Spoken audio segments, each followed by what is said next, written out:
प्यारे बच्चों, मैं सुशील सर आपको अपना यूट्यूब चैनल कैरियर बुक में आपका स्वागत करता हूं। बच्चों, जैसा कि हम लोगों ने रेशियो एंड प्रोपोर्शनल चैप्टर का अनुपात एवं समानुपात का कॉन्सेप्ट ट्रिक क्लास कर चुका हूं, हम लोग कर चुके हैं। बच्चों, आज हम लोग प्रैक्टिस क्लास करने जा रहे हैं। इसमें कई क्वेश्चन को हम लोग सॉल्व करेंगे। इस क्वेश्चन को सॉल्व करने का हमारा उद्देश्य ये होगा कि क्वेश्चन को ऑप्शन से, ट्रिक से कैसे हम लोग कम समय में सॉल्व करते हैं। बच्चों, इससे रिलेटेड क्वेश्चन हर एक परीक्षा में आपको पूछा जाता है। सो आप लोग ध्यान पूर्वक इस चैप्टर का प्रैक्टिस क्लास देखिए, समझिए और यूज कीजिए। चलिए क्वेश्चन स्टार्ट करते हैं बच्चों।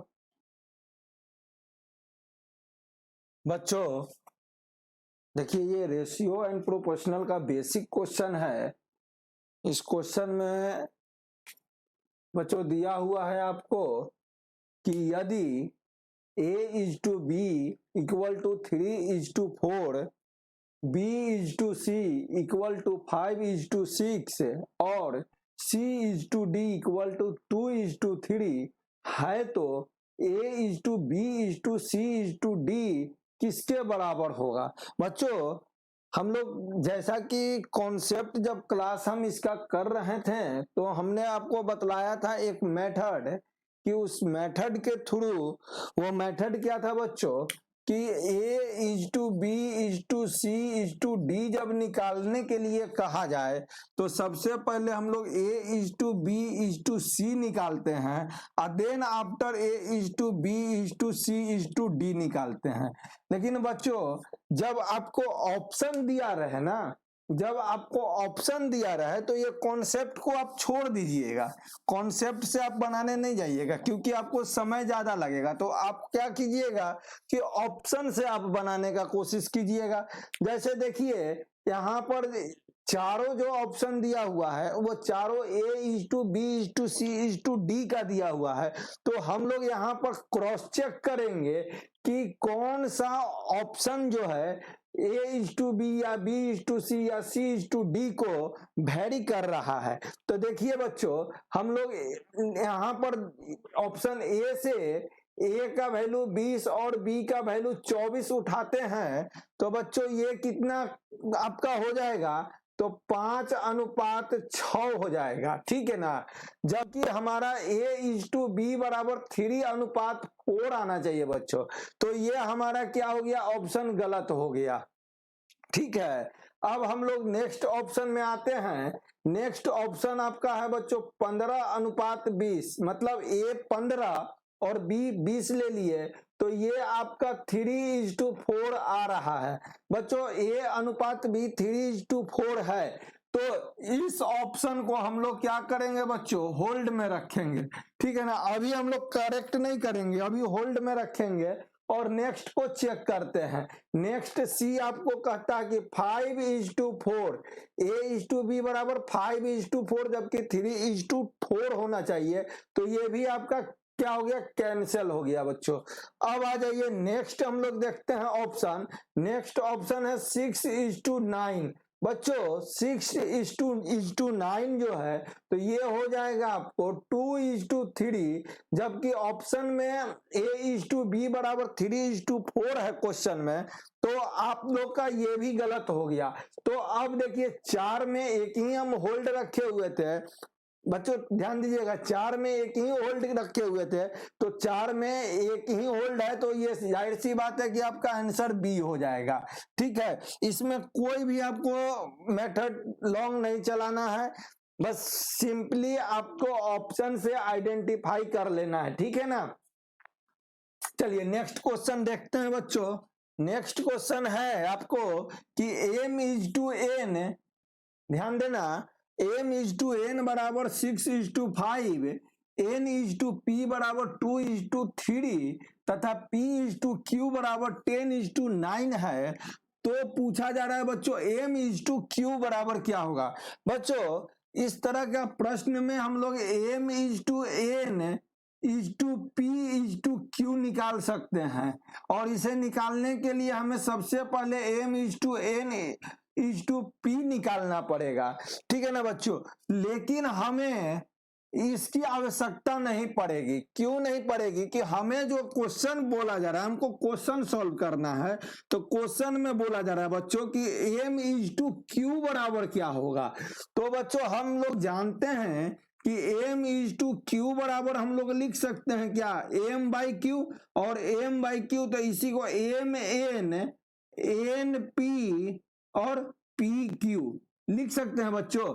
अब हम लोग एम एन क्या दिया हुआ है, 6/5 हो जाएगा, एन पी क्या हो जाएगा बच्चों, 2/3, और पी क्यू आपका क्या हो जाएगा, 10/9। तो इस प्रकार से ये 2 टाइम्स में, ये हो गया 2 टाइम्स में, और ये हो गया, अब नहीं कटेगा, तो 2 2 4 2,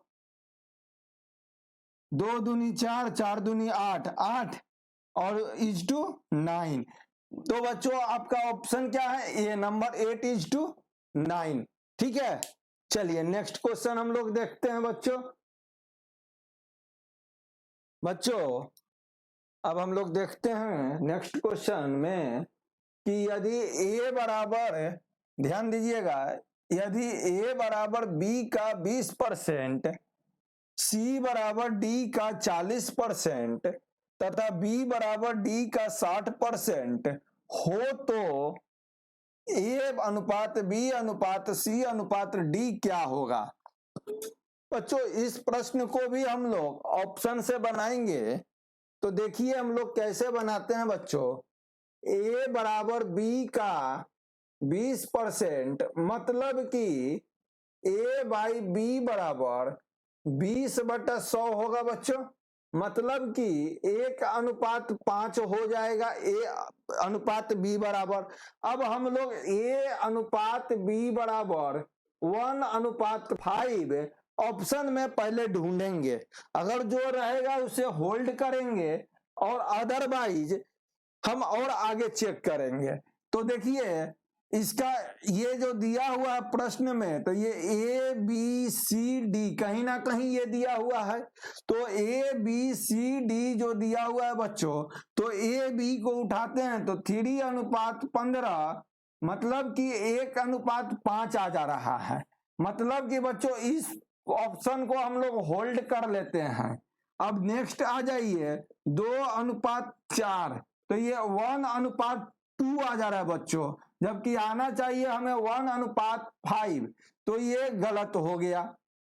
अब नेक्स्ट ऑप्शन में आते हैं 10:9, जबकि आना चाहिए 1:5, तो ये भी आपका कैंसिल हो गया बच्चों। अब आ जाइए डी नंबर 2:1 दिया हुआ है, जबकि हमें आना चाहिए 1:5, तो ये भी कैंसिल हो गया। इस तरह से आपका एक ऑप्शन ए नंबर होल्ड पर था और आपका ए नंबर आंसर हो जाएगा, ठीक है ना बच्चों। हम लोग बाकी की आवश्यकता पड़ती तो हम लोग जरूरत पड़ता तो हम लोग इसको क्या करते, चेक करते।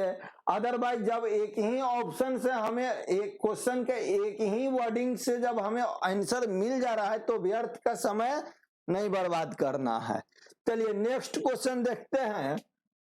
नेक्स्ट क्वेश्चन है कि यदि 7:5 इज टू 52:72 हो तो x का मान निकाले। बच्चों ये जैसा कि 2 अनुपात है और दोनों अनुपात क्या है, बराबर है, मतलब कि ये समानुपात है।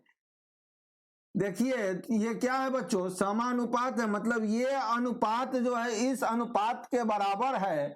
तो हम लोग समानुपात का जो सिद्धांत पढ़े हैं, प्रॉपर्टी पढ़े हैं, उसके अनुसार चलेंगे कि बाह्य पदों का गुणनफल, मतलब कि 7:72 बराबर मध्य या पदों का गुणनफल, मतलब कि x 52। अब बच्चों ये कटेगा आपको, देखिए ये 2 बार में काटे तो 36 दूनी 72, और ये कितना बार में कटेगा, 26 दूनी 52। बच्चों अब देखिए अब हमारा ये कटेगा क्या? अब ये 13 दूनी 26 और ये 18 दूनी 36, तो ये बच्चों आपको x बराबर हो जाएगा 7 गुना 18 बटा 13। ऑप्शन में है? ऑप्शन में तो नहीं है। अच्छा, मैं क्वेश्चन ही गलत लिख दिया था बच्चों। क्वेश्चन में यहाँ पर जो है ना 52 के जगह पर 56 है। क्वेश्चन हमारा गलत लिखा गया था जिसके कारण ऑप्शन नहीं आया। चलिए हम लोग देख लेते हैं 56 के थ्रू। तो 7 इंटू बाह पदों का गुणनफल 7 इंटू 72 और अंतः भाग का x इंटू 56 और कितने टाइम्स में बच्चों? तो ये आपका हो जाएगा 8 7 56 और 8 9 72, मतलब कि x बराबर बच्चों 9 आया, जो कि आपका ऑप्शन नंबर डी है। ओके, चलिए नेक्स्ट क्वेश्चन की ओर चलते हैं हम लोग।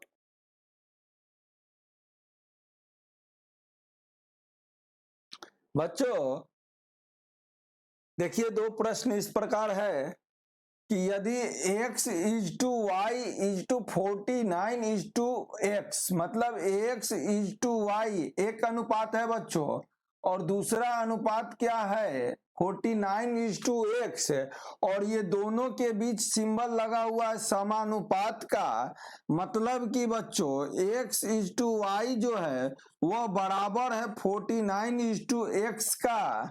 तो बोला जा रहा है कि x का मान क्या होगा?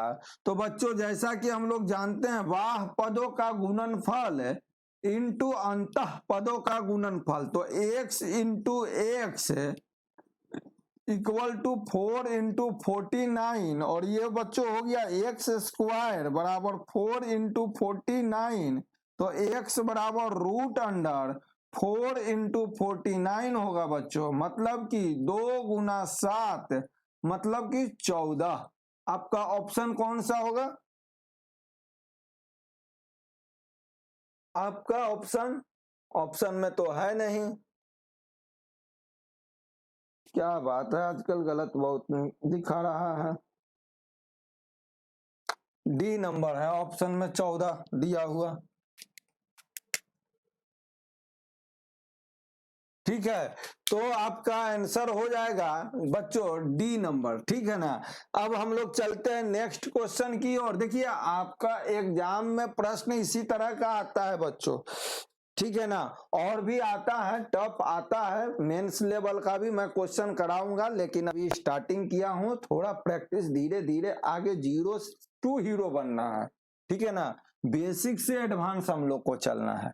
तो चलिए देखिए, ए अनुपात बी बराबर, बोला जा रहा है कि यदि ए अनुपात बी बराबर 3:5 है, तो बच्चों यहां पूछा जा रहा है कि 6a प्लस 5b अनुपात 3a प्लस 4b क्या होगा? बच्चों ऐसे प्रश्न को हम लोग जो है कि a बराबर मान लेते हैं हम लोग 3 और b बराबर क्या मान लेते हैं 5। a बराबर मान लेते हैं बच्चों 3 और b बराबर हम लोग मान लेते हैं 5, और उसके बाद जो निकालना रहता है उसमें वैल्यू पुट करके हम लोग निकालते हैं। तो देखिए 6 या 18, 6 गुना 3, a का वैल्यू 3 रख दिए, प्लस 5 गुना अब b का वैल्यू 5 लिख दिए। ठीक है बच्चों, इज टू 3 गुना a का वैल्यू 3 प्लस 4 गुना b का वैल्यू 5। इट मीन्स बच्चों कि 6 या 18 और 5 पचे 25 इज टू 3 तिहाई 9 और 5 चके 20, मतलब बच्चों 28 35 10 25 10 35 और 35 और 8 हो गया 43 इज टू 29, और ये आपका ऑप्शन कौन सा है बच्चों? तो डी नंबर है, तो डी नंबर आपका आंसर हो जाएगा। चलिए नेक्स्ट क्वेश्चन देखते हैं बच्चों। अब देखिए दो प्रश्न इस प्रकार मैं फिर लिखा हूं। पहला प्रश्न है कि यदि a plus B is to a minus B equal to 9:1 है। मतलब बच्चों देखो a plus B is to A minus B बराबर 9:1 है। तो पूछा जा रहा है आपको बच्चों कि A square plus B square is to A square minus B square. तो बच्चों ऐसे प्रश्न को बनाने के लिए हम लोग a प्लस बी बराबर 9 मान लेते हैं और a माइनस बी बराबर 1 मान लेते हैं। बच्चों अब देखिए हम लोग यहाँ पर देखिए क्या क्या निकाल सकते हैं, a और b का वैल्यू हम लोग निकाल सकते हैं बच्चों। इसके बाद a प्लस बी के होल स्क्वायर फॉर्मूला से जो है कि A square plus B square निकाल सकते हैं और ए स्क्वायर माइनस बी स्क्वायर बराबर ए plus B into A minus B से निकाल लेंगे और ये दोनों का रेशियो करके हम लोग आंसर निकाल सकते हैं। लेकिन बच्चों समय लगेगा, इसमें क्या लगेगा, समय लगेगा और हमें समय ही बचाना है। तो हम लोग ऑप्शन में चलते हैं। हमें देखिए क्या निकालना है, A square plus B square is to A square minus B square. तो बच्चों हम लोग ऑप्शन में देखते हैं क्या कि A square minus B square easily निकल जाएगा अगर हम a प्लस बी बराबर 9 मान लिए और a माइनस बी बराबर 1 मान लिए। तो ये a square minus B square क्या आएगा, 9 आएगा। अब a square plus B square क्या आ रहा है अभी मायने नहीं रखता है। पहले हम लोग ऑप्शन में इतना चेक करेंगे कि a square minus B square बच्चों 9 किस में है। अगर एक ही में है, जैसे देखिए यहाँ सी नंबर में केवल है आपको 9, बाकी में क्या है 11 है और 7 है। तो जिसमें 9 है वही आपका आंसर हो गया। मतलब कि कहीं ना कहीं ए स्क्वायर प्लस बी स्क्वायर बराबर 41 आपका आता। इसलिए हमें ये लॉन्ग प्रोसेस नहीं करना है, ऑप्शन से पकड़ना है। नेक्स्ट क्वेश्चन देखिए बच्चों, कह रहा कि यदि 5a square minus 8b square is to 3a square plus 9b square बराबर 4:7 है। ध्यान देना बच्चों, तो a इज टू b बराबर क्या होगा। बच्चों ऐसे प्रश्न को हम लोग देखिए 5a square minus 8b square divided by 3a square plus 9b square बराबर 4/7 लिख सकते हैं क्या, बिल्कुल। अब हम लोग क्रॉस मल्टीप्लीकेशन किए तो 7×5=35a square minus 8×7=56b square बराबर 4×3=12a square plus 9×36b square. अब बच्चों a को एक तरफ और b को दूसरे तरफ हम लोग रख देते हैं। तो देखिए ये 12a स्क्वायर बराबर के इस तरफ आएगा तो माइनस हो जाएगा, तो 35 में से 12 आपको जाएगा तो बचेगा 23a स्क्वायर। ठीक है बच्चों, कितना बचेगा 23a स्क्वायर और ये -56 भी उस तरफ जाएगा बच्चों। तो ये आपका हो जाएगा 36 और 56 कितना हो जाएगा 92b स्क्वायर। कितना हो जाएगा बच्चों 92b स्क्वायर। अब इसी को हम लोग लिख सकते हैं a square by B square बराबर 92/23 और ये 4 टाइम्स में बच्चों कट जाएगा। मतलब कि 4/1 तो रूट a बाई बी बराबर रूट अंडर 4/1 मतलब कि 2/1 2/1 तो मतलब कि 2:1 और ऑप्शन में आपका क्या है बच्चों 1 नंबर जो है 2:1 तो ये आपका आंसर हो जाएगा। ठीक है, नेक्स्ट क्वेश्चन की ओर चलते हैं हम लोग बच्चों।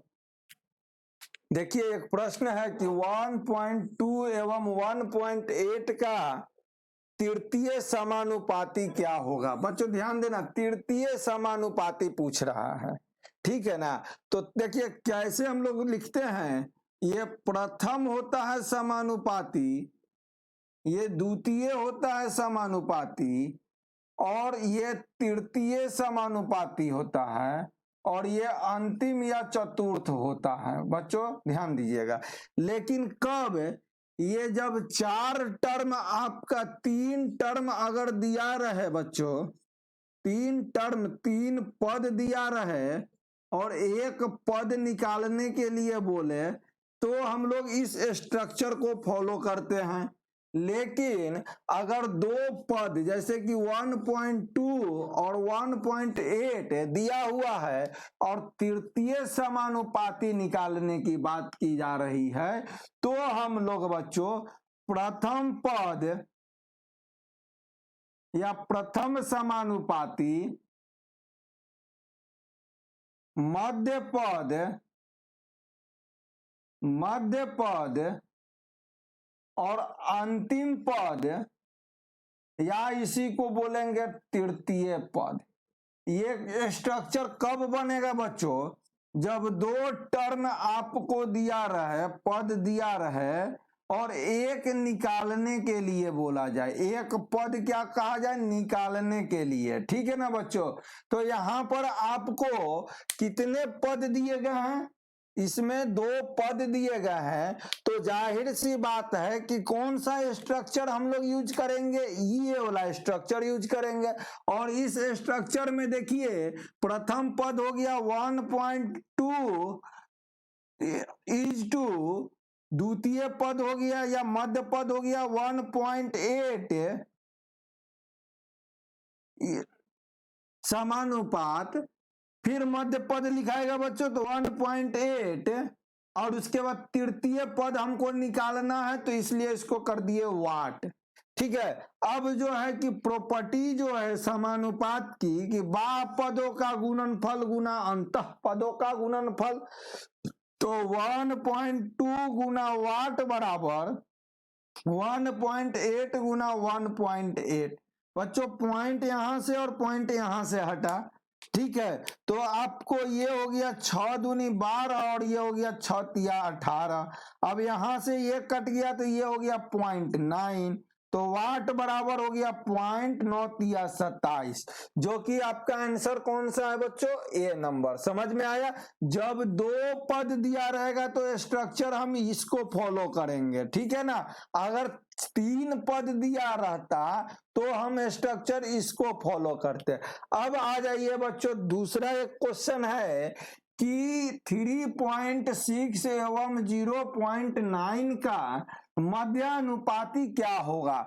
तो बच्चों यहां पर भी देखिए 2 टर्म दिया गया है, कितना पद दिया गया है, 2 पद दिया गया है, और एक पद पूछ रहा है। जो पद कौन सा पूछ रहा है, मध्यानुपाती। मध्यानुपाती आपको पूछ रहा है बच्चों। तो इसको हम लोग देखिए कैसे बैठाएंगे। प्रथम पद मतलब 3.6 इज टू, अब मध्यानुपाती पूछा जा रहा है तो इसलिए वाट इज टू, अब मध्यानुपाती इसके बाद भी लिखाता है वाट इज टू, और इसके बाद चतुर्थ या अंतिम पद जो है 0.9। ठीक है बच्चों। इस तरह से बाह्य पदों का गुणनफल, बाह्य पदों का गुणनफल गुना अंतः पदों का गुणनफल, तो वाट गुना वाट का हो गया वाट स्क्वायर, और ये हो गया 0.9 इंटू 3.6, और दोनों पॉइंट हटाएं तो नीचे हो गया 100, तो वाट बराबर लिख सकते हैं रूट अंडर 9 गुना 36 डिवाइडेड बाई 100। बच्चों अब ये हो जाएगा, रूट से निकलेगा तो 10 और 3 और ये हो गया 6, मतलब 18/10, मतलब कि 1.8। और आपका ऑप्शन कौन सा है बच्चों, 1.8, बी नंबर। ठीक है। ओके, चलिए नेक्स्ट क्वेश्चन की ओर बढ़ते हैं हम लोग। बच्चों देखिए 2 क्वेश्चन और इस प्रकार आपका है कि A square minus B square और a माइनस बी का तृतीय समानुपाती निकालिए। तो बच्चों यहां पर कितने पद आपको दिए हुए हैं, 2 पद, और निकालना कितना है, 1 पद। तो हम लोग स्ट्रक्चर कौन सा बैठाएंगे, जो सेकंड वाला अभी पिछले क्वेश्चन में मैं बताया था। तो तृतीय समानुपाती कौन सा हो जाएगा, अंतिम समानुपाती हो जाएगा। तो ये प्रथम पद हो जाएगा और प्रथम समानुपाती हो जाएगा, और ये क्या हो जाएगा, मध्य समानुपाती। तो लिखेंगे प्रथम समानुपाती इज टू मध्य समानुपाती, फिर मध्य समानुपाती इज टू वाट, जो निकालना है आपको बच्चों। तो बाह्य पदों का गुणनफल गुना अंतः पदों का गुणनफल। तो वाट बराबर बच्चों, sorry, what into A square minus B square हो जाएगा, और यहां पर A minus B, sorry, A square minus B square हो जाएगा, इक्वल टू यहां हो जाएगा A minus B into A minus B बच्चों। तो what equal to A minus B का whole square divided by A square minus B square, what बराबर आया बच्चों। अब क्या कोई ऑप्शन है आपका, ऐसा कोई ऑप्शन है, कोई ऑप्शन अभी इसमें नहीं मिल रहा है बच्चों। तो अब इसे हम लोग थोड़ा सा और जो है एल्जेब्रिक कैलकुलेशन को आगे बढ़ाते हैं। हम लोग लिख सकते ए माइनस बी का होल स्क्वायर बराबर बच्चों ए plus B into A minus B लिख सकते हैं क्या नीचे, और ए प्लस बी और ए माइनस बी और ए माइनस बी कैंसिल हो गया। तो बच्चों ए माइनस बी बटा ए प्लस बी हमारा आया। अब देखिए ऑप्शन में ऑप्शन नंबर सी आपका है, जो आपका आंसर हो जाएगा, ठीक है ना। बढ़े आगे, देखिए नेक्स्ट क्वेश्चन है बच्चों कि 2:3, 6:5 और 10:9 का मिश्र अनुपात क्या होगा। मिश्र अनुपात पूछ रहा है बच्चों, कंपाउंड रेशियो जिससे हम लोग बोलते हैं कंपाउंड रेशियो। हम लोग थ्योरी में क्लास में कॉन्सेप्ट में पढ़े थे कि कंपाउंड रेशियो जब निकालना हो तो पूर्व पदों का जितना भी अनुपात दिया रहता है उसके पूर्व पदों का गुणनफल का अनुपात अंतिम पदों के गुणनफल के अनुपात को हम लोग कंपाउंड रेशियो कहते हैं। तो यहां पर देखिए, तो 2:3, 6:5 और 10:9। अब पूर्व पद इसमें कौन कौन सा है, 2 है, 6 है और 10 है। तो 2 गुना 6 गुना 10 का अनुपात अंतिम पदों का गुणनफल 3, 5 और 9, 3 गुना 5 गुना 9, ये जो आएगा वो कंपाउंड रेशियो होगा। अब इसे काट दीजिए, देखिए ये कितना बार में कटेगा, 5 दूनी 10, ठीक है बच्चों, और ये 3 दूनी 6, तो ये हो गया 2 दूनी 4 दूनी 8 1:9, मतलब 9, मतलब 8:9 होगा इसका। और ऑप्शन में आपका है डी नंबर, तो ये हो गया आपका आंसर। ओके, चलिए नेक्स्ट क्वेश्चन की ओर हम लोग बढ़ते हैं। देखिए बच्चों, सवाल है कि 21:17 के पद में, देखिए क्या बोल रहा है, 21:17 के पद में कम से कम क्या जोड़ा जाए कि वह 6:5 के अनुपात में हो जाए। बच्चों ऐसे प्रश्न को एक तो हम लोग विधिवत बनाते हैं, दूसरा हम लोग ऑप्शन से चलेंगे बच्चों। ऑप्शन से इस प्रश्न को हम लोग देखते हैं। देखिए आपका 21:17 है, जो कि चेंज होके वो क्या हो जाना चाहिए, 6:5, और किस कंडीशन में होना चाहिए कि कम से कम कौन सा अंक जोड़ा जाए।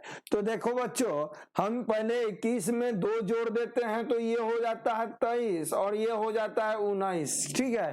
क्या ये 23 और 19 से 6:5 का अनुपात आ रहा है, नहीं आ रहा है, तो ये ऑप्शन आपका हो गया गलत। अब आ जाइए दूसरा ऑप्शन, 3 तो 21 और 3 हो गया बच्चों 24 और 17 और 3 हो गया आपको 20 और ये बच्चों 6:5 के अनुपात में आ रहा है।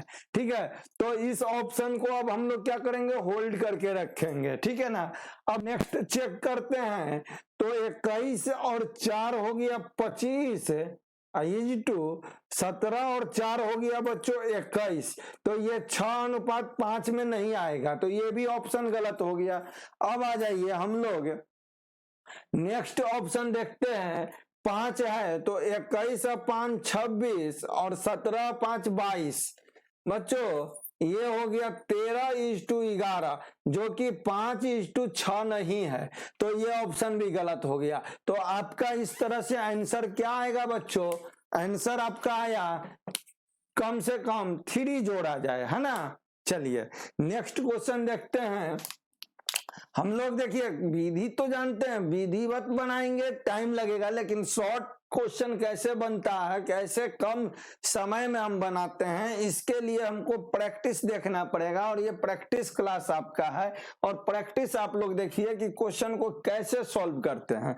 चलिए नेक्स्ट क्वेश्चन देखते हैं बच्चों। प्रश्न बोल रहा है कि दो संख्याओं के में 5:8 का अनुपात है।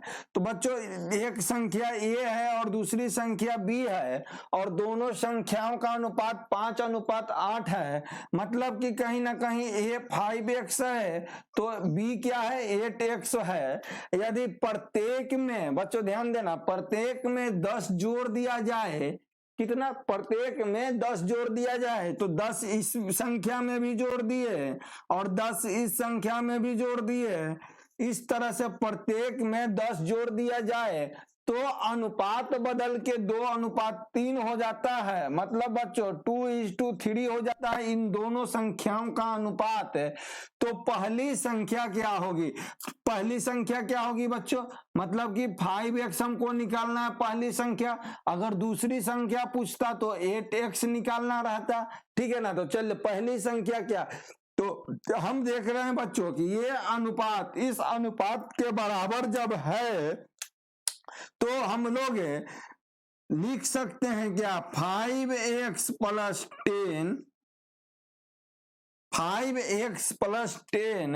× 3, मतलब बाह्य पदों का गुणनफल। देखिए बच्चों जब दो अनुपात बराबर हो तो बाह्य पदों का गुणनफल इक्वल टू अंतः पदों का गुणनफल।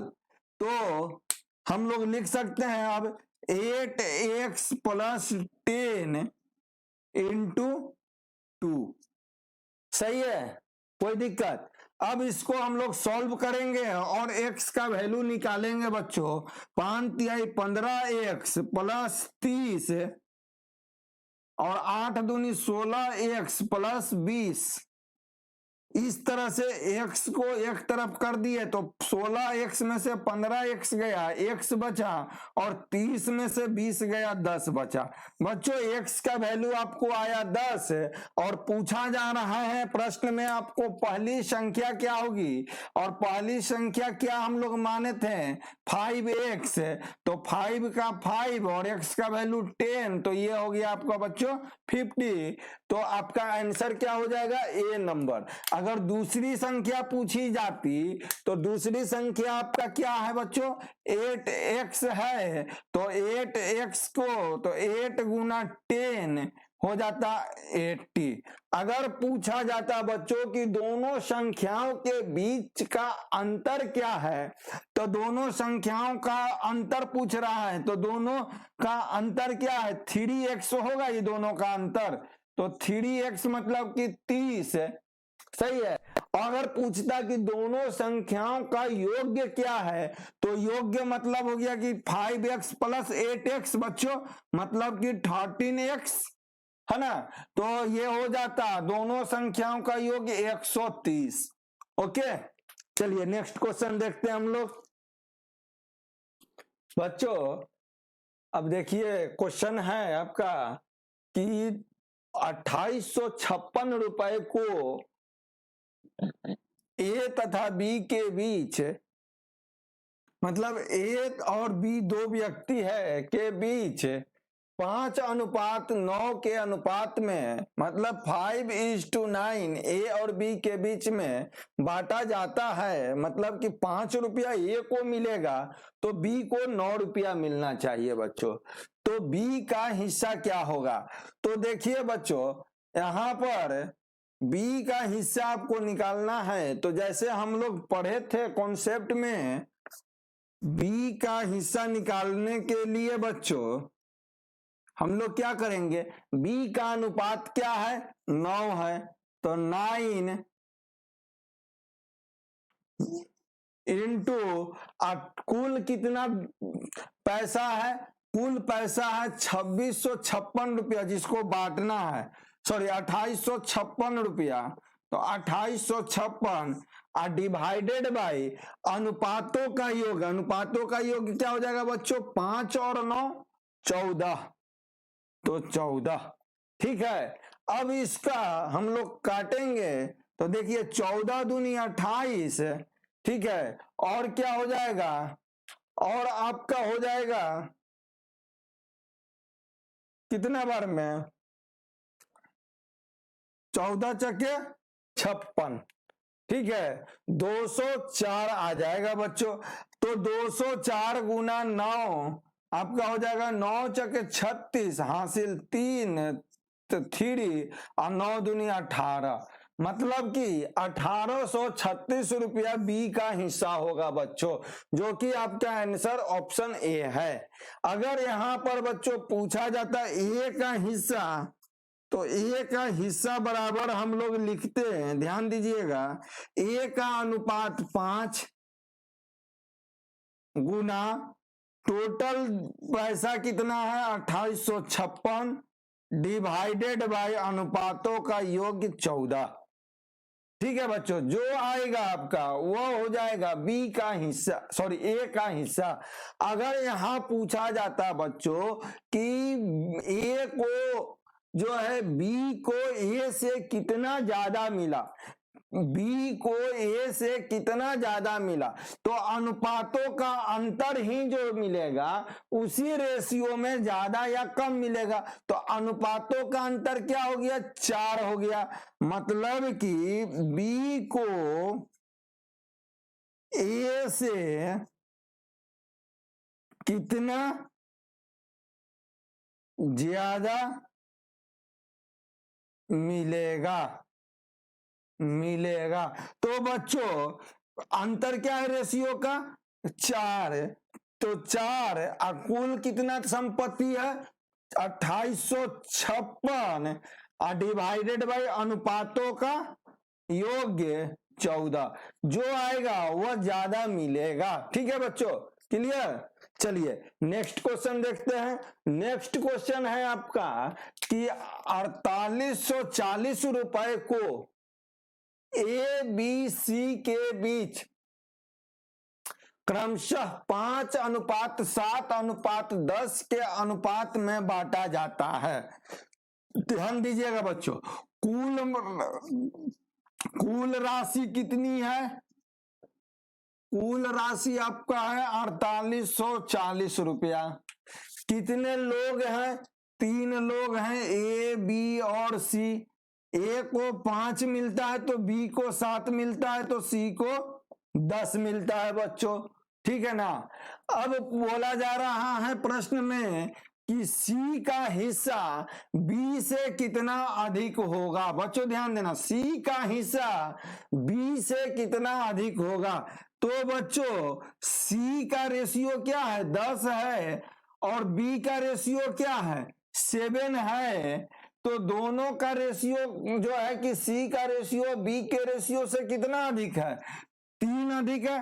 तो जितना अधिक होगा उतने ही भाग में उसका जो है कि राशि अधिक मिलेगा। तो हम लिख सकते हैं सी का हिस्सा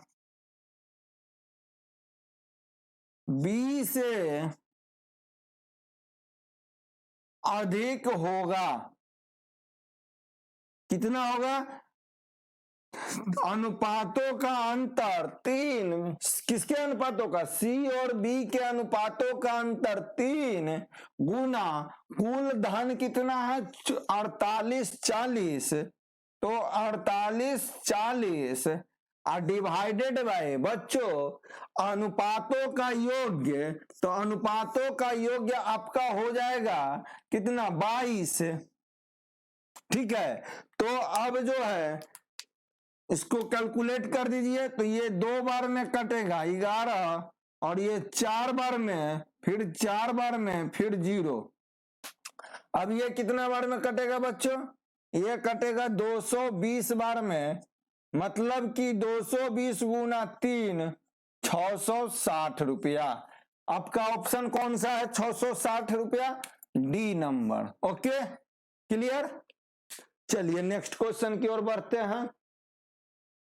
चलिए बच्चों देखते हैं, नेक्स्ट प्रश्न है कि एक व्यक्ति अपने 2 पुत्रों ए और बी के बीच 13:19 के अनुपात में अपने धन को बांटा। मतलब कि एक व्यक्ति है बच्चों, एक व्यक्ति है जिसका 2 पुत्र है ए और बी, और ए और बी के बीच जो है कि वो अपने धन को बांट रहा है, जो कि 13:19 के अनुपात में है। ठीक है ना? बी को ए से 4200 रुपये अधिक मिले। बच्चों बी को जो है ए से 4200 अधिक मिला, मतलब कि बी को 4200 रुपया ज्यादा मिला ए से। ठीक है ना? मिला, तो उसके पास कुल कितने धन थे? मतलब ये आदमी के पास कुल कितने धन थे? तो बच्चों ये जो बी को ज्यादा मिला 4200, ध्यान दीजिएगा, वह अनुपातों का अंतर जो होगा उसके इक्विवेलेंट होगा। तो अनुपातों का अंतर कितना है दोनों का? 6 है। ठीक है, तो कहने का मतलब है कि हम लोग वैसे देखिए, एक तो थ्योरेटिकल लिख सकते हैं, दूसरा लॉजिकल हम लोग बनाएंगे। तो लॉजिकल में देखिए कि अगर 6 बराबर 4200 रुपया है, बच्चों ध्यान देना, जो अंतर आ रहा है वही तो रुपया में भी अंतर आना चाहिए। तो अनुपातों में जो अंतर है वही रुपये में अंतर है। तो अनुपातों का अंतर 6 बराबर रुपए में अंतर 4200।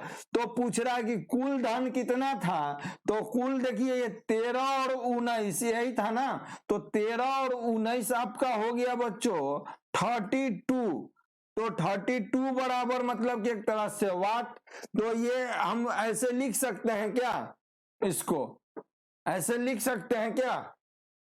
मतलब कि 6 बराबर 4200 तो 32 बराबर वाट। और वाट निकल गया तो मेरा हो गया आंसर। तो क्रॉस मल्टीप्लीकेशन किए तो लिख सकते हैं वाट बराबर बच्चों 4200 गुना 32 डिवाइडेड बाई 6। और कितना बार में कटेगा? 7 छके 42, 7 बार में। तो वाट बराबर बच्चों आ जाएगा 7 दूनी 14 और 7 या 21 से 1 22, मतलब कि 22,400 रुपये इसके पास कितना था? 22,400 रुपये था, जो 13:19 के अनुपात में ए और बी को बांट दिया। और जब ये ए और बी को बांट दिया तो बी को 4200 रुपया एक्स्ट्रा मिलेगा ए से। ठीक है ना? तो ऑप्शन में कहां पर है आपका 22,400, option number B. Okay, next question की ओर बढ़ते हैं हम लोग। कहता है कि 4 वस्तुएं ए बी सी डी के मूल्यों के बीच क्रमशः 5 7 9 10 का अनुपात है। देखिए पहला बात कि 4 वस्तु है, ए है, बी है, सी है और डी है, और इनके बीच मूल्यों क्या अनुपात क्या है? 5:7:9:12 है बच्चों। यदि ध्यान दीजिएगा सी तथा बी के मूल्यों में 242 रुपए का अंतर है, तो देखिए बच्चों सी और बी के मूल्यों में अंतर कितना है? अंतर 242 रुपए का है, तो अनुपातों में अंतर क्या है? तो देखिए, तो सी का अनुपात 9 है और बी का अनुपात 7 है, मतलब कि 2 है। तो अनुपातों का अंतर इक्वल टू, जैसे इस प्रश्न में हम लोग लिए थे कि 6 बराबर 4200, ठीक इसी तरह से हम लोग लिख सकते हैं अनुपातों का अंतर 2 बराबर 242 रुपीज। Okay, 242 rupees. अब पूछा जा रहा है बच्चों प्रश्न में, तो ए तथा डी का कुल मूल्य क्या होगा? ए तथा डी का, तो ए का अनुपात क्या है बच्चों? 5 है और डी का क्या है? 12 है। तो 12 और 5 कितना हो गया? 17। मतलब कि आपको 17 का अनुपात पूछा जा रहा है, तो लिख सकते हैं 17 बराबर वाट।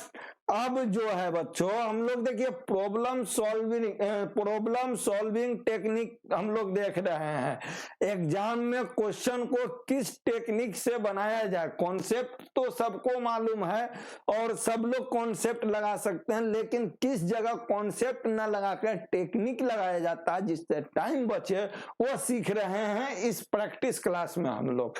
ठीक है, तो 2 बराबर 242 हो गया बच्चों, तो 17 बराबर वाट, तो वाट बराबर हम लोग लिख सकते हैं 17 गुना 242 डिवाइडेड बाई 2। क्या? अब इसे हम लोग कट कर देते हैं, तो ये हो जाता है 121, मतलब कि 17 गुना 121।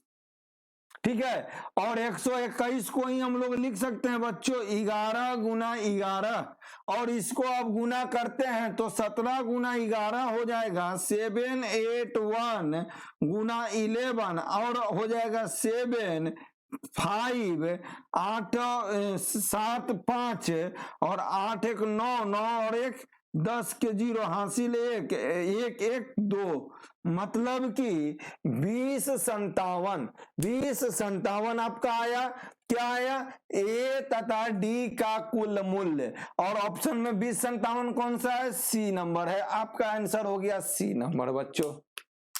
ठीक है, आप देखिए ये कैलकुलेशन नहीं भी कर सकते हैं। बेसिकली देखिए, आप अगर 7 गुना 1 करते हैं तो इकाई यूनिट क्या आता है आपका? 7 आता है इकाई यूनिट। ठीक है ना, 7 आता है। तो ऑप्शन में आप देखिए 7 किस में है? इसमें नहीं है, तो ये कैंसिल। इसमें नहीं है, कैंसिल। इसमें है, होल्ड कीजिए। इसमें नहीं है, कैंसिल। सी नंबर सीधा आंसर। ठीक है ना, आप ऐसे भी कैलकुलेशन छोड़ सकते हैं। चलिए नेक्स्ट क्वेश्चन देखते हैं बच्चों। देखिए बच्चों, प्रश्न है कि 2 बर्तन में दूध और पानी के मिश्रण की समान मात्रा है तथा उसमें दूध और पानी क्रमशः 4:5 और 3:4 के अनुपात में है। यदि दोनों बर्तनों के मिश्रणों को तीसरे बर्तन में डाल दिया जाए तब उसमें दूध और पानी का अनुपात क्या होगा? देखिए बच्चों, एक बर्तन है, इसमें दूध और पानी का जो रेशियो है ना बच्चों, वो है 4:5, और ये भी एक बर्तन है और इसमें भी दूध और पानी ही है, और इसमें क्या है रेशियो? 3:4 का। और ये दोनों बर्तनों में इक्वल पानी है, मतलब अगर इसमें एक 5 लीटर है तो इसमें भी 5 लीटर ही मिश्रण है, मतलब दूध पानी का मिश्रण इसमें भी 5 लीटर ही है बच्चों। ठीक है ना, और बोला जा रहा है कि यदि दोनों बर्तनों के मिश्रण को तीसरे बर्तन में, देखो बच्चों ये तीसरे बर्तन में इसका 5 लीटर और इसका भी 5 लीटर, मतलब 10 लीटर डाल दिया जाता है, तो जो नया दूध और पानी का जो मिश्रण बनेगा ये क्या होगा? तो ये हो जाएगा बच्चों, देखिए इसमें दूध कितना है? 4, इसमें कितना है? 3, तो 4 3 7 और 5 और 4 9, मतलब कि 7:9 होगा। ठीक है ना, और इसका आंसर आपका हो जाएगा डी। ठीक है, 7:9, इसका आंसर हो जाएगा डी। बच्चों ध्यान देना, ये डी जो है ना आपको फंसा रहा है। क्या कर रहा है? फंसा रहा है। ये क्वेश्चन उतना इजी नहीं है जितना आप अभी समझ लिए। ये गलत है, क्योंकि रेशियो में दिया हुआ है और रेशियो को आप डायरेक्ट जोड़ के रेशियो में आंसर ला रहे हैं। ये गलत है, कॉन्सेप्ट के विरुद्ध है। ठीक है ना। इसका आंसर डी नहीं होगा, इसका आंसर 7:9 नहीं होगा। तो क्या होगा, तो देखो बच्चों, इसको निकालने के पहले इस रेशियो को हम लोग कन्वर्ट करेंगे किस चीज में, इस रेशियो को हम लोग कन्वर्ट करेंगे हिस्से में। मतलब कि अगर इस बर्तन की बात की जाए जिसमें 4:5 के अनुपात में दूध और पानी है, तो हम इसमें दूध निकालेंगे कितना होगा, पानी निकालेंगे कितना होगा, दोनों का हिस्सा निकालेंगे। ठीक इसी तरह से इसमें दोनों का हिस्सा निकालेंगे और तब दूध जोड़ के इसमें निकालेंगे और पानी जोड़ के इसमें डालेंगे। ठीक है, आया बात समझ में। तो दूध का हिस्सा क्या हो जाएगा बच्चों, तो हिस्सा बराबर दूध का हिस्सा पूछ रहा है, तो दूध का अनुपात 4 और बटा अनुपातों का योग 9, ये हो गया इस बर्तन में दूध का हिस्सा। ठीक, पानी का हिस्सा क्या हो जाएगा बच्चों, 5/9, और इसमें क्या हो जाएगा दूध का हिस्सा 3/7। ध्यान देना, 3 दूध का अनुपात और अनुपातों का योग 7 हो गया, 3 4 7, और पानी कितना हो जाएगा 4/7। तो अब आ जाइए, जब ये इसमें डाल दिए, इसके भी इसमें डाल दिए, तो ये टोटल दूध और पानी इस बर्तन में कितना आ गया, तो देखो दूध 4/9 आया और 3/7 आया। तो लिख सकते हैं दूध बराबर 4/9 प्लस 3/7। ठीक है बच्चों, इज टू, और पानी कितना आया 5/9 प्लस 4/7। समझ में आया। ठीक है, अब जो अनुपात आएगा वो तीसरे बर्तन में दूध और पानी का अनुपात आएगा। इसको सॉल्व किया जाए बच्चों, 7 × 28 और 9 × 27 और 7 × 9 = 63 इज टू 63, 7 × 5 = 35 और 9 × 36, 63 कैंसिल हो गया, और 27 दूनी 54, 1 55 इज टू, और 35 दूनी 70, 1 71। मतलब कि बच्चों इसका आंसर होगा 55 इज टू 71। मतलब तीसरे बर्तन में दूध और पानी का अनुपात क्या होगा, 55 इज टू 71 होगा। बात समझ में आया। चलिए आगे बढ़ते हैं नेक्स्ट क्वेश्चन की ओर।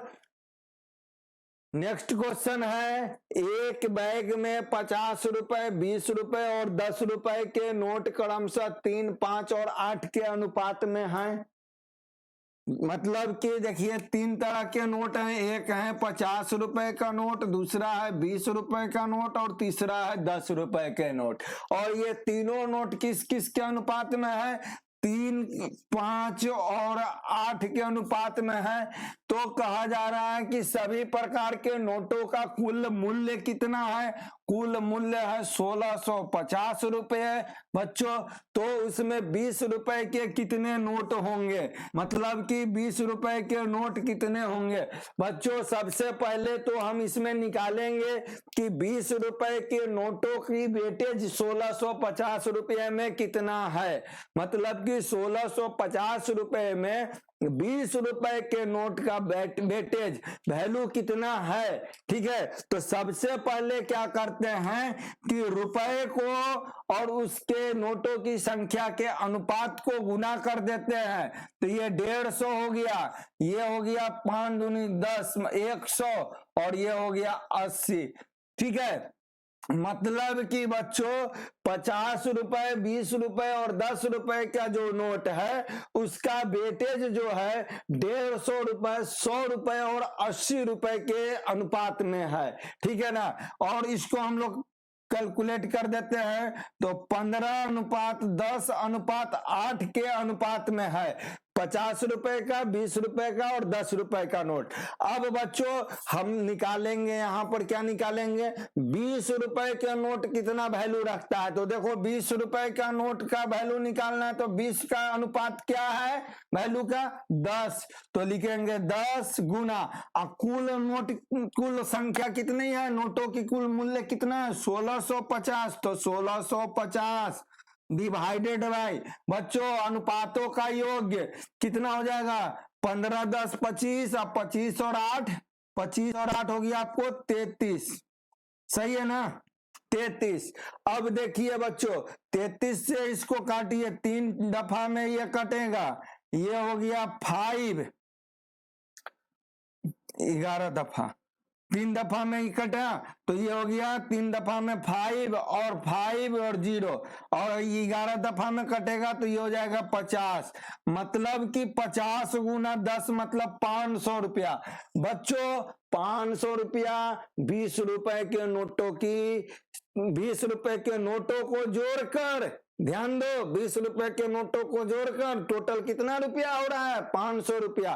तो 20 रुपए का कितना नोट जोड़ोगे कि 500 होगा, तो 20 से भागा दे दो ना, 50 से और 2 कट जाएगा 25, मतलब कि 25 नोट। कितना नोट होगा, 25 नोट। ऑप्शन नहीं लिखे हैं क्या, ओ सॉरी ऑप्शन नहीं लिख पाए, चलिए कोई बात नहीं। 25 नोट, 20 रुपए के 25 नोट होंगे। पूछ रहे ना उसमें 20 रुपए के कितने नोट होंगे, 25 नोट होंगे। चलिए नेक्स्ट क्वेश्चन की ओर बढ़ते हैं। बच्चों देखिए एक प्रश्न है कि एक थैले में 20 रुपए है। कितना रुपया है थैले में, 60 रुपए है ना। एक थैले में 60 रुपए हैं, जिसमें 5 रुपए, 2 रुपए और 1 रुपए के सिक्के हैं। कितने कितने के सिक्के हैं, 5 रुपए के सिक्के हैं, 2 रुपए के सिक्के हैं और 1 रुपए के सिक्के हैं। बच्चों कह रहा है कि सिक्के हैं के रूप में है। 5 रुपए के सिक्कों की संख्या, मतलब कि 5 रुपए के सिक्कों की संख्या जो है बच्चों, वह 2 रुपए के सिक्कों की संख्या की आधी है। 2 रुपए के सिक्कों की संख्या की आधी है। तो देखिए 5 रुपए के सिक्कों की संख्या जो है 2 रुपए के सिक्कों की संख्या की आधी है। तो आप मान लो कि 2 रुपए के सिक्कों की संख्या 10x है, सपोज करते हैं, तो 5 रुपए के सिक्कों की संख्या 5x होगा। बच्चों क्लियर। अब कहता है कि तथा 1 रुपए के सिक्कों की संख्या 2 रुपए के सिक्कों की संख्या का 3 गुना है। 1 रुपए के सिक्कों की संख्या जो है 2 रुपए के सिक्कों की संख्या का 3 गुना है। तो 2 रुपए के सिक्कों की संख्या 10 है, तो इसका 3 गुना 30x होगा। और जो कितना रुपए का, 1 रुपए के सिक्कों की संख्या होगी। उसमें से 5 रुपए के कितने सिक्के हैं। अब पूछा जा रहा है बच्चों कि 5 रुपए के कितने सिक्के होंगे।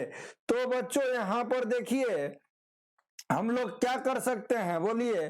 देखिए तो ये 5x है, तो 5 रुपए के 5x सिक्के अगर होंगे तो 25x होंगे 5 रुपए के सिक्कों का वैल्यू। 2 रुपए के सिक्के का वैल्यू 20x हो जाएंगे बच्चों।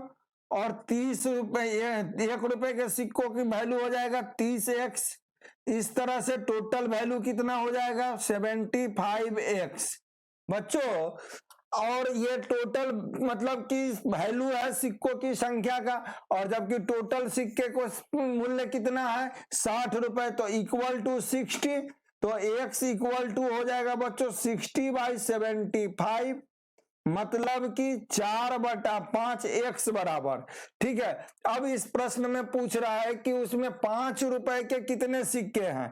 तो 5 रुपए के बच्चों हम लोग सिक्कों की संख्या क्या माने थे ना 5x। तो लिखेंगे 5 और x का वैल्यू क्या आया 4/5, मतलब कि 4। आंसर आपका हो गया बच्चों ए नंबर। ओके क्लियर, नहीं समझ में आया। चलिए नेक्स्ट क्वेश्चन देखते हैं बच्चों।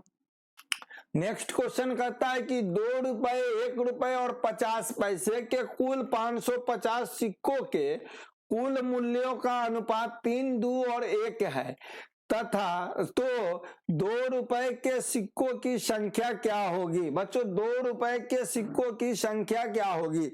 बच्चों यहां ध्यान दीजिएगा आप लोग कि पहले तो सिक्के कौन कौन सा है। तो एक 2 रुपए का सिक्का है, एक 1 रुपए का सिक्का है बच्चों, और एक है 50 पैसे का सिक्का। ठीक है ना। तो पहले तो ये रुपये में है और ये पैसे में है, तो इसको पहले हम लोग कन्वर्ट कर लेंगे। रुपए को पैसे में कर लो या पैसे को रुपए में कर लो। ठीक है। तो हम इसको कन्वर्ट कर लिए। 200 पैसा ये हो गया 100 पैसा और ये हो गया 50 पैसा। ठीक है, अब बोला जा रहा है बच्चों की कुल 550 सिक्के हैं। कुल कितने सिक्के हैं? 550 सिक्के हैं बच्चों।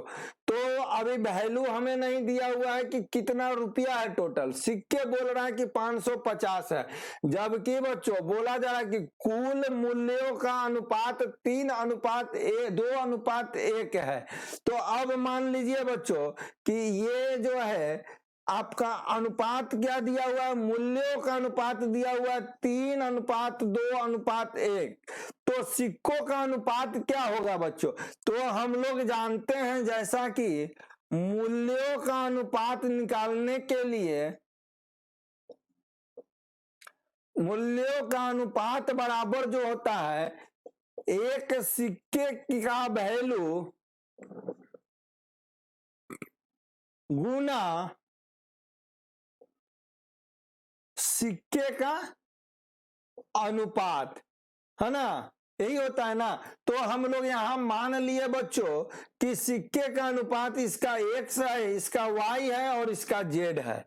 ठीक है, तो हम लोग क्या लिख सकते हैं, यहां पर देखिए तो 200x बराबर 3, 100y बराबर 2 और 50z बराबर 1। ठीक है, तो x equal to 3/200, y equal to 2/100 और z इक्वल टू 1/50। तो इस तरह से सिक्कों का अनुपात क्या हो जाएगा बच्चों?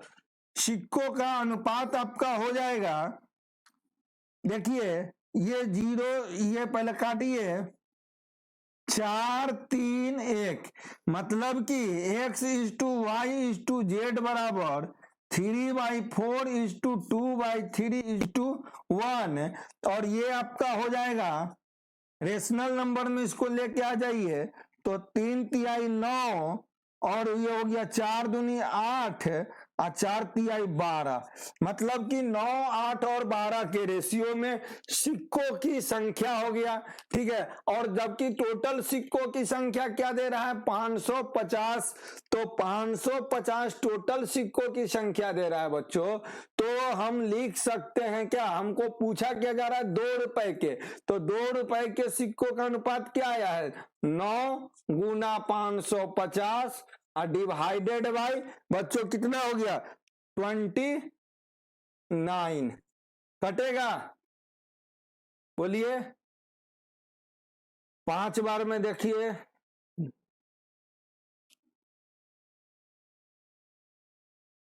नहीं कटेगा। 3 तिहाई 9, 4 दूनी 8 और 4 तिहाई 12।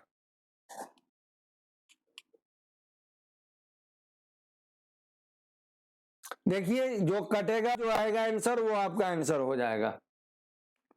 चलिए नेक्स्ट क्वेश्चन देखते हैं।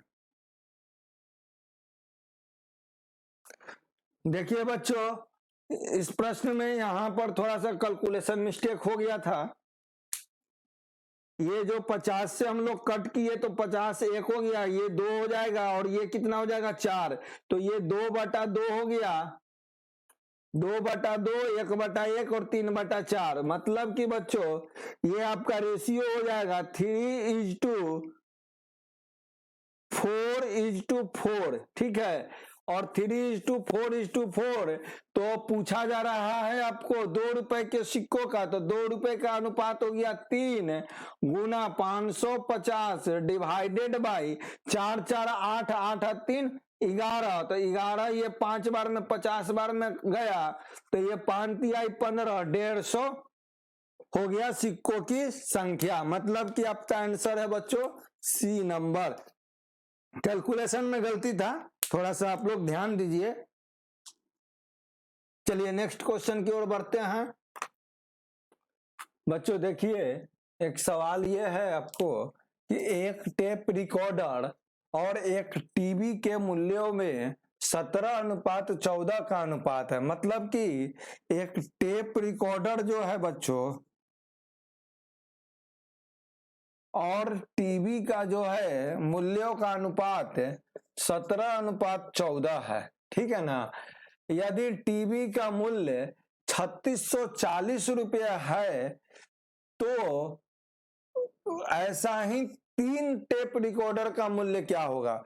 तो बच्चों हम लोग लिख सकते हैं क्या कि एक टेप रिकॉर्डर का मूल्य और एक टीवी का मूल्य का अनुपात 17:14 है, और टेप रिकॉर्डर का हमें पता नहीं है, लेकिन टीवी का मूल्य, एक टीवी का मूल्य कितना है बच्चों, 3640 रुपया इक्वल टू 17:14, ठीक है। तो अब हम इसे क्या लिख सकते हैं बच्चों, देखिए दोनों अनुपात बराबर हो जाएगा, तो 14 TR टेप रिकॉर्डर बराबर 17 गुना एक टीवी का मूल्य 3640, तो एक TR बराबर क्या हो जाएगा बच्चों, 17 गुना 3640 डिवाइडेड बाई 14, और यह पूछ रहा है आपको प्रश्न में बच्चों 3 TR का, तो 3 से इधर कर दिए गुना, तो 3 से इधर, तो 3 TR बराबर 17 गुना 3640 गुना 3/14।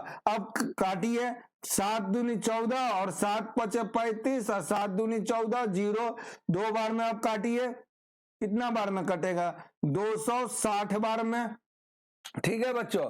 तो ये आपका हो गया 17 तिया 51 गुना 260। अब देखिए 6 एकम 6 0, लास्ट डिजिट 6 होना चाहिए और 0 होने चाहिए, तो देखिए ये सी नंबर आपका आंसर होना चाहिए। आप बाकी कैलकुलेशन कीजिए, देखिए सी नंबर आएगा। देखिए गुना कर ही लेते हैं हम लोग, 6 एकम, देखिए हम लोग देखिए 6 एकम 6 और 0, 60 से हम लोग लेके चले विदाउट कैलकुलेशन किए हुए, ठीक है ना। वैसे अब हम लोग चेक कर लेते हैं है या नहीं है सही। 6 एकम 6 और 6 पचे 30 हासिल 3, 6 एकम 6, 6 पचे 30 और 2 एकम 2, 30 से 2 32, 32 के 2 हासिल 3 और 5 दूनी 10, 10 और 3 13, 13,260 रुपया, ठीक है ना, सी नंबर। चलिए नेक्स्ट क्वेश्चन देखते हैं बच्चों। नेक्स्ट क्वेश्चन है कि 12 सेव और 20 नारंगी का उतना ही मूल्य है जितना कि 8 सेव और 28 नारंगी का मूल्य है। मतलब बच्चों 12 एप्पल और 20 ऑरेंज का मूल्य जो है उतना है जितना 8 एप्पल और 28 ऑरेंज का जो मूल्य है। तो 4 सेव, तो पूछ रहा है बच्चों कि 4 एप्पल और 6 नारंगी के मूल्यों का अनुपात क्या होगा, ठीक है ना, समझ में आया। तो अब हम लोग इसको कैलकुलेशन को आगे बढ़ाते हैं, ये इधर लेके आ गए, तो 12 में से 8 गया, 4 एप्पल प्लस नहीं कीजिए बराबर, और ऑरेंज को उस तरफ लेके चले गए, तो ये हो गया 8 ऑरेंज, ठीक है ना। 20 में से 28 में से 20 गया 8, तो 1 और एप्पल बटा 1 ऑरेंज बराबर बच्चों 8/4 आया। ध्यान देना, 1 एप्पल और ऑरेंज बराबर 8/4 आया। तो हम लोग लिख सकते हैं क्या, 2:1, मतलब कि 1 एप्पल अगर 2 रुपए का है तो 1 ऑरेंज कितने रुपए का होगा बच्चों, 1 रुपए का होगा। तो यहाँ पर 4 एप्पल और 6 ऑरेंज का अनुपात पूछ रहा है, तो 4 गुना 2 Apple divided by 6 Guna 1 orange, तो ये हो गया 8/6, मतलब 4:3, और ये आपका आंसर हो गया इस तरह से, कौन सा बाबू, बी नंबर। ओके, चलिए नेक्स्ट क्वेश्चन की ओर बढ़ते हैं हम लोग।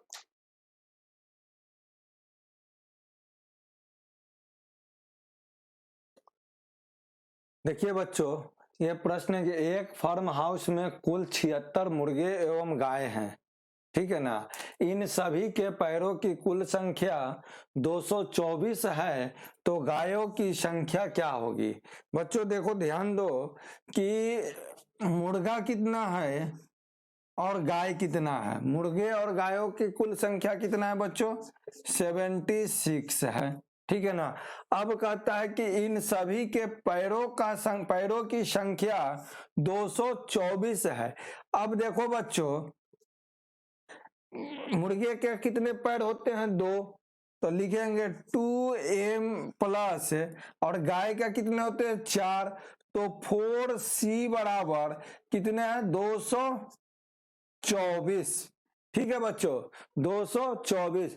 तो गायों की संख्या पूछ रही है, तो यहां पर हम लोग जो है 2 से ऊपर और 2 से ऊपर गुना कर दिए, तो ये हो जाएगा बच्चों 2m प्लस 2c बराबर, और 76 दूनी 152। ठीक है। अब देखो बच्चों, साइन चेंज कर दो, ये माइनस, ये माइनस, ये माइनस, ये कट जाएगा, तो ये हो जाएगा 2c, मतलब कि 2 गाय बराबर कितना हो जाएगा? ये घटा करिएगा तो 2, और 12 में से 5 गया, हो गया आपको 7, और 1 में से 1 हो गया 0। ये हो गया कितना बच्चों? c बराबर 36। तो गायों की संख्या कितना आया आपको बच्चों? 36, मतलब बी नंबर आपका आया गायों की संख्या। ठीक है। नेक्स्ट क्वेश्चन की ओर बढ़ते हैं हम लोग। कहता है कि 2 पुरुष द्वारा प्राप्त राशि 3 महिलाओं द्वारा प्राप्त राशि के बराबर है। तो देखिए बच्चों, 2 मैन जितना पैसा अर्जित कर रहा है, वह 3 वुमेन के बराबर अर्जित कर रहा है, 3 महिला के द्वारा प्राप्त राशि के बराबर। ठीक है। तो 2 मैन इक्वल टू 3 वुमेन, तथा 6 महिलाओं द्वारा प्राप्त राशि 8 लड़कों के। देखिए बच्चों, हम लोग क्या करेंगे कि यहाँ पर हमें पूछा जा रहा है कि 4 मैन हमें दिया जा रहा है कि यदि 4 पुरुष 6 महिला और 10 लड़के कुल 3900 रुपए में एक काम समाप्त किए हो, तो प्रत्येक लड़के द्वारा तो 4 आदमी, 6 औरत और 10 बच्चे मिलकर जो है कि 3900 रुपए में एक काम को समाप्त करते हैं। तो हमें पूछा जा रहा है कि प्रत्येक लड़के द्वारा, मतलब कि एक लड़का द्वारा, प्रत्येक मतलब बॉय, प्रत्येक मतलब एक, मतलब हर एक में एक, तो प्रत्येक लड़का द्वारा मतलब एक बॉय को इसी काम में कितना पैसा एक लड़के का हिस्सेदारी होगा बच्चों, ये हमें बतलाना है। तो ऐसे प्रश्न को बनाने के लिए सबसे पहले वुमेन, मैन और बॉय, मतलब कि पुरुष, महिला और लड़के का जो है कि हिस्से का अनुपात निकालते हैं। तो हम लोग ये लिख सकते हैं क्या बच्चों? M/W equal to man by women equal to 3/2। इसी तरह से W by boy, women by boy equal to 4/3। ठीक है। अब हम लोग क्या लिख सकते हैं? M इज टू बॉय बराबर, बराबर 3 to 4 3, और इसको क्या लिखेंगे? 4 तिहाई 12, 4 दूनी 8 और 3 दूनी 6, मतलब कि बच्चों ये हो गया 6, 4 और 3 के रेशियो में। ठीक है, मतलब कि 6, 4 और 3 के रेशियो में, मतलब कि अगर एक आदमी 6x रुपया कमाता है तो एक वुमेन 4x कमाएगी और एक बच्चा 3x कमाएगा। अब यहाँ पर इस इक्वेशन में मैन, वुमेन और बॉय का वैल्यू पुट करते हैं। ठीक है बच्चों, तो देखिए मैन एक आदमी बराबर 6x, तो 6 चक्के 24x, ध्यान दीजिएगा। अब आ जाइए 6 चक्के 24x, फिर 24x ही होगा, प्लस 10 तिहाई 30x इक्वल टू बच्चों 3900, और ये आपका हो जाएगा 4 4 8, और हो गया 3 2 5 6 7, 78x हो जाएगा बच्चों। ठीक है। अब ये कितने बार में कटेगा? ये कटेगा 5 बार में। ठीक है, 5 बार में कटेगा तो ये हो जाएगा x बराबर 500। अब हमें x बराबर 500 आ गया बच्चों। अब प्रश्न में पूछ रहा है कि प्रत्येक लड़के द्वारा प्राप्त राशि, तो एक लड़के द्वारा प्राप्त राशि कितना है बच्चों 3x, और x बराबर हमारा 5 है, तो 3x बराबर क्या हो जाएगा 5 तिहाई 15, सॉरी 5 है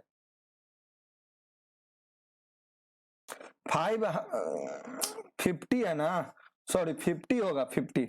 तो ये हो जाएगा कितना हो जाएगा 3 गुना 50 मतलब कि 150, मतलब कि आपका आंसर हो गया सी नंबर। तो बच्चों इस प्रकार जो है कि आपको रेशियो एंड प्रोपोर्शनल का प्रैक्टिस क्लास आज कंप्लीट कराया जा रहा है, कंप्लीट करा दिया जा चुका। ठीक है, आप लोग जो है कि जो भी एक बुक लीजिए और उस बुक से जो है कि क्वेश्चन का प्रैक्टिस कीजिए, और जो प्रैक्टिस क्लास में जिस तरह से आपको ऑप्शन बाय ऑप्शन बनाने के लिए बतलाया गया है या कॉन्सेप्ट छोड़ के लॉजिकली बनाने के लिए जो बतलाया गया, उस लॉजिक को यूज करते हुए प्रैक्टिस कीजिए। जितना आप ज्यादा प्रैक्टिस कीजिए करिएगा उतना अच्छा आपके लिए रहेगा, और एग्जामिनेशन में भी आपका समय एग्जामिनेशन हॉल में बचेगा। तो ज्यादा से ज्यादा प्रैक्टिस कीजिए, और नेक्स्ट चैप्टर में हम लोग मिलते हैं। चलिए, जय हिंद।